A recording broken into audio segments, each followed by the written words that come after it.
Hi everyone, my name is Margarita, but online I am known under the name Margaritae Ars. I am medievalist and archivist. I am focused on studying the historical techniques of medieval scribes and painters. I put this theoretical knowledge into practice by creating calligraphic and artistic works inspired by period originals. I enjoy sharing my experiences through live courses and now also online. This video is free introduction to courses dealing with medieval writing.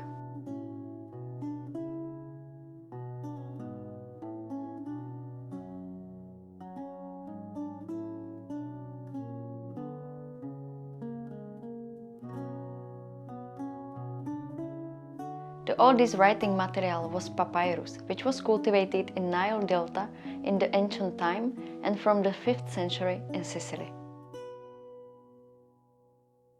It was mainly used for charters, especially for papal office. From the 7th century, parchment began to be used in the office of Merovingian kings.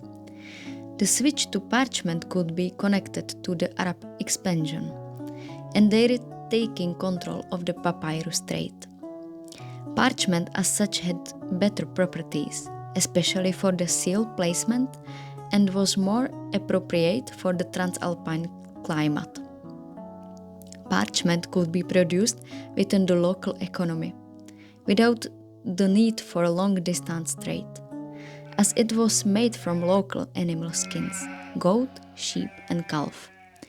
Parchment gradually replaced papyrus, which was last used in a charter of Pope Leo IX in 1051.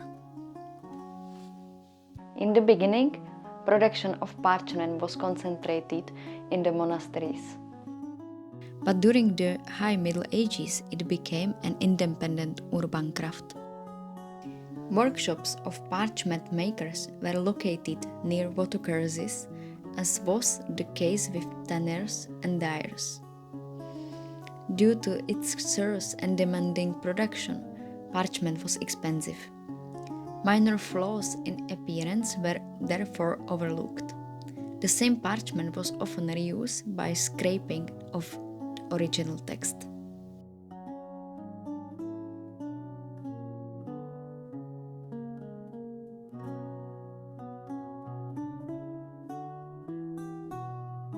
Writing material which replaced parchment in the end of the Middle Ages originated from ancient China. In the 8th century, the Arabs became familiar with paper production. Thanks to the Italian trade with the Orient and Arab expansion into North Africa, knowledge of paper spread to the Iberian Peninsula and further into Europe. The first preserved paper manuscripts date back to the 11th century. Medieval paper was produced from paper pulp, which was mainly made from rags from linen or cotton. The rags were crushed with water wheel powered hammers, then soaked in a bath, to which lime was sometimes added, until a mushy mass was formed. This mass was further processed until it was smooth and fluid. Afterwards, it was scooped up with a paper sieve and subsequently pressed, dried, smoothed and glued. From the 13th century, paper mills began to mark their products with watermarks.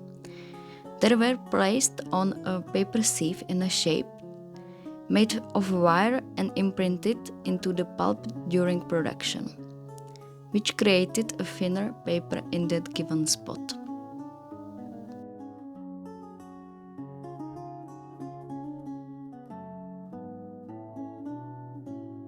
Other tools such as quills and inks were essential parts of scribes' equipment.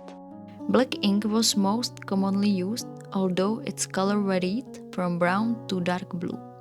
In ancient times and the early Middle Ages, it was made from soot. From the 3rd century onwards, iron-gall ink began to gain popularity, which increased in the High Middle Ages. An oak gall is a growth on an oak tree that is formed when an oak gall lays its eggs in the veins of a leaf. It contains tannins with typical bitter taste. Iron-gall ink was cheap and it could be produced quickly in scriptoria and offices. What is amazing about this ink is that when you write with it on a parchment, it binds to collagen fibers, and by that it prevents smudging, unlike soot-based inks. When applied to paper, it penetrates deeply to the cellulose fibers, so it cannot be washed off with water. Its black-blue color is due to the reaction of gallic acid. The oak galls were fermented in the water or wine, boiled, and afterwards a reaction to ferric ions contained in added green vitriol created the color. The writing material is sometimes thickened with honey or resin, most often with so-called gum arabic from acacia trees. The only disadvantage of oak gall ink is its iron content, which oxidizes in large quantities and can irreversibly damage the writing material and erase the writing, leaving only holes in its place.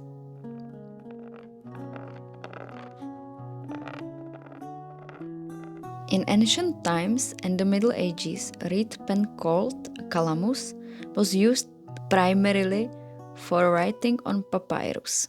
However, the replacement of papyrus with parchment gradually led to the reed being replaced by a quill. This event probably led to the genesis of Gothic script, with its large difference between thin and thick strokes. Quills were most commonly made from goose feathers and have been in use since at least the 5th century. Scribes cut the tips themselves as needed, with its thickness affecting the appearance of the script. An especially curved penknife was used for this adjustment. In order for the pen to write beautifully, it was necessary to select a suitable quill. Ideally, the main fly feathers from the right wing of the bird, and to harden it properly before cutting. Other tools used by medieval scribes included inkwells, containers for ink made from a variety of materials, ranging from ceramics to animal horns. Metal points served the same function as modern pencils. Other necessary tools could include pumice, chalk, and bones for preparing and smoothing parchment.